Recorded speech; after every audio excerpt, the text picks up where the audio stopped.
দুই যমজ বোন 1 মাস আগে জন্ম নেওয়ার পরে 6 দিন পরে তাদের মা মারা যান। মা মারা যাওয়ার কয়েকদিন পরে তাদের দিনমজুর বাবা জামাল, ওনাকে পুলিশ একটি হত্যা মামলায় গ্রেপ্তার করে। জামালের পরিবার জানিয়েছে যে জামাল কোনো রাজনৈতিক কর্মকাণ্ডে অংশগ্রহণ করেনি, কারণ যে হত্যা মামলাটা হয়েছে সেটা রাজনীতি কেন্দ্রিক গোপালগঞ্জে। সো ওর পরিবার জানিয়েছে যে উনি কখনোই রাজনীতির সাথে জড়িত ছিল না এবং এই হত্যা মামলার সাথে ওনার কোনো যোগসাজশও একেবারেই নেই, যেহেতু উনি দিনমজুর। এখন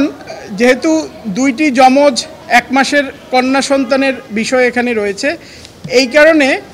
আমরা এই বিষয়টি আমাদের মাননীয় হাইকোর্ট বিভাগের অনারেবল ম্যাডাম জাস্টিস ফারহা মাহবুব এবং মিস্টার জাস্টিস দেবাশিস রায় চৌধুরী, ওনাদের যেই দ্বৈত বেঞ্চ, ওনাদের এই নজরে এই জিনিসটা আনার মূল কারণ ছিল যে child's welfare is of paramount importance and এই ব্যাপারে একাধিক আমাদের মাননীয় হাইকোর্ট ডিভিশন এবং সুপ্রিম কোর্ট ডিভিশনের জাজমেন্ট রয়েছে এবং এটা অ্যাফার্মডও হয়েছে। তো সেই দৃষ্টিকোণ থেকে আমরা মনে করেছি কোর্টের দৃষ্টিতে আনলে যাতে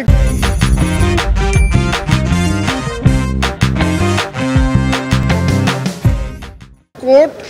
একটা স্বপ্রণোদিত হয়ে মানে সুমোটো একটি রুল দেন অথবা আদেশ দেন এবং অনারেবল কোর্ট অ্যাকর্ডিংলি আমাদের এই মেনশনিংটা আমলে নিয়ে ওনারা বিজ্ঞ অ্যাটর্নি জেনারেল অফিসকে অবগত করেছেন এবং ওনাদেরকে নির্দেশ দিয়েছেন যাতে এই লোকাল ডিসি অফিসের সাথে যোগাযোগ করে এবং ডিসি অফিসের অধীনে যেই সমাজসেবা অধিদপ্তর অথবা অফিস রয়েছেন তাদেরকে বলে দিয়ে এই বাচ্চাদের পরিবারের সাথে যোগাযোগ করে এদের খাবার দাবার থেকে শুরু করে সামগ্রিক ওয়েলফেয়ার এই ব্যবস্থাগুলো যাতে করে এবং কোনোভাবেই যাতে এদের দেখাশোনার এবং এদের জীবনের কোনো স্বার্থহানি অথবা কোনো ক্ষতিকারক কোনো কিছু না ঘটে। এবং অ্যাটর্নি জেনারেল অফিসও এই জিনিসটা খবর নিয়ে কোর্টকে আজকে সকালে অবহিত করেছেন যে এই ডিসি অফিস থেকে এবং সমাজসেবা অধিদপ্তর থেকে ওখানে যাওয়া হয়েছে এবং খবর নেওয়া হয়েছে এবং ওনারা এটা টাইম টু টাইম তদারকি করবেন, তদারকি করে